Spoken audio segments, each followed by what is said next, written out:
और सब कोई लग जा रहे हैं, ऐसा लग रहा है कि दिल्ली से इशारा हो रहा है प्रताड़ित करने का। तमाम विपक्षी नेताओं के साथ इस तरह के व्यवहार किए जा रहे हैं। काम नहीं हो रहा है।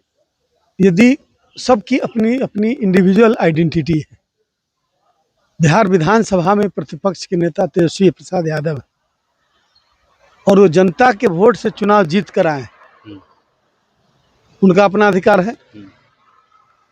अब तो परिवारवाद की बात ही ये लोग नहीं करेंगे ना, ये लोग फिर दूसरे तरह से उसको, मैंने ऐसा लगता है कि घटिया स्तर पर इस लड़ाई को पहुंचाने, ये लड़ाई है नहीं कुछ।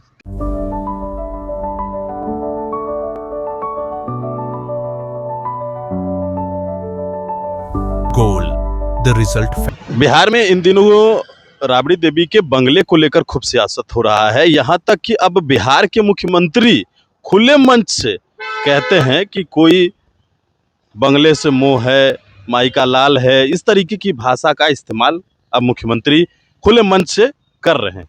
हमारे साथ बिहार सरकार के पूर्व मंत्री विधायक आलोक मेहता हैं, उनसे भी बात करेंगे। अच्छा, जो बयान सामने आ रहा है, मुख्यमंत्री एक मंच से एक बंगले के लिए बयान दे रहे हैं, कैसे देख रहे हैं आप आलोक मेहता जी? बड़े नेता हैं, लंबा अनुभव रहा है आपका राजनीति का। यह बिल्कुल राजनीतिक मूल्यों का गिरना उसे हम बता सकते हैं कि राजनीतिक मूल्यों की अवमानना, राजनीतिक मूल्यों की को इस स्तर तक ले जाना जो किसी राजनेता को शोभा नहीं देता। नियम कायदे हैं, सबको नियम का पालन करना है, ठीक है, और नियम उसमें ग्रेसेस भी रहते हैं। बहुत सारे सत्ताधारी पार्टी के माननीय विधायक हैं जिन्होंने उन तमाम नियमों का उल्लंघन पिछले कई वर्षों से करते हुए मकान को अपने कब्जे में रखा। राबड़ी देवी जी बिहार की पहली महिला मुख्यमंत्री और लगातार नेता प्रतिपक्ष भी रही हैं उच्च सदन की। ऐसी कौन सी स्थिति आ गई कि आपने तुरंत नोटिस जारी कर दिया, उनको हटा दिया? कर्णांकन का अधिकार आपको है तो कुछ भी करते रहिएगा। उप मुख्यमंत्री का बंगला मुख्यमंत्री के बंगले के साथ कैसे शामिल किया गया?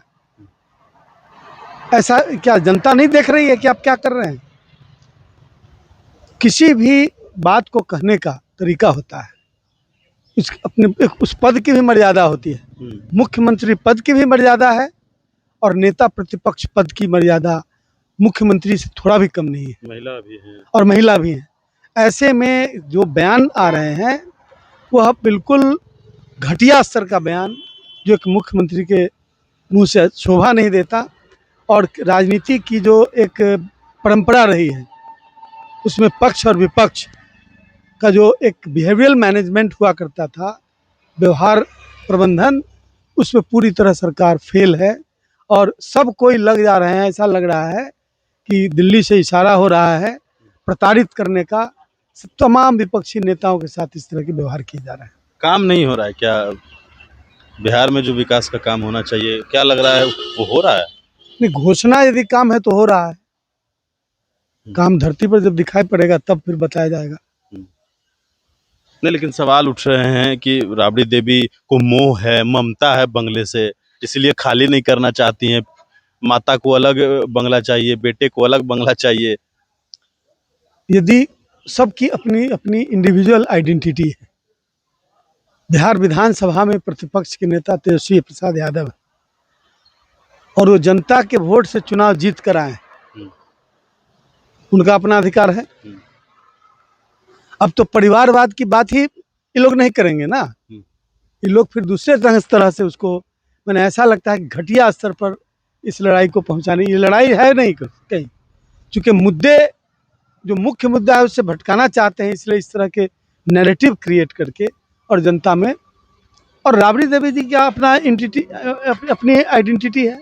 लालू प्रसाद जी देश के one of the biggest democratic mass leader रहे हैं, तो ये सबका अपना अपना स्टेटस है। और ऐसे में मैंने छूट भैये की तरह कुछ बोल देना, एकदम मैंने तुच्छ, मैंने क्या बोले उसको, मैंने बिल्कुल अभद्र ढंग से किसी बात को बोल देना, यह मुख्यमंत्री के पद की गरिमा को बहुत नीचे गिरा रहा है। और मैं इसकी तो मतलब इसको मैं इसकी मैं भर्त्सना करता हूँ। अच्छा, मुजफ्फरपुर में चार लोग अस्पताल में आग लगने से उनकी जान चली गई। स्वास्थ्य मंत्री हाथ जोड़कर दिल्ली चले जाते हैं। ये तो सर स्वास्थ्य मंत्री से पूछा जाने वाला सवाल है। लेकिन आप लोग विपक्ष में हैं। विपक्ष में है तो विपक्ष को की जो भूमिका है वो कर रहा है। काम का क्यों नहीं हुआ? लोग मर रहे हैं, लोगों की असुविधाएं बढ़ रही हैं, आदमी परेशान है, लॉ एंड ऑर्डर का प्रॉब्लम है, चारों तरफ अपराध, हत्या। ये सवाल सरकार से पूछे जाने वाला सवाल है और मैं पूछ रहा हूँ। अब दिखाइए, तभी सरकार के पास जाएगा ना। मीडिया यदि पूरी तरह स्वतंत्र व्यवहार शुरू कर दे तो ये सरकार 2 दिन नहीं टिकेगी। लेकिन मैं जानता हूँ गुलाम बनाने की प्रवृत्ति इन पार्टियों की है। इन लोगों ने गुलाम बना रखा है और हाथ में कलम देकर हाथ बांध रखा है, इसलिए ये सारी समस्याएं खड़ी हो रही है, वरना जनता सड़क पर होती। चलिए, बिल्कुल। तो हमारे साथ बिहार सरकार के पूर्व मंत्री विधायक आलोक मेहता थे। आप सुन रहे थे उनकी पूरी बातों को। गणेश फाउंडेशन के साथ नमस्कार।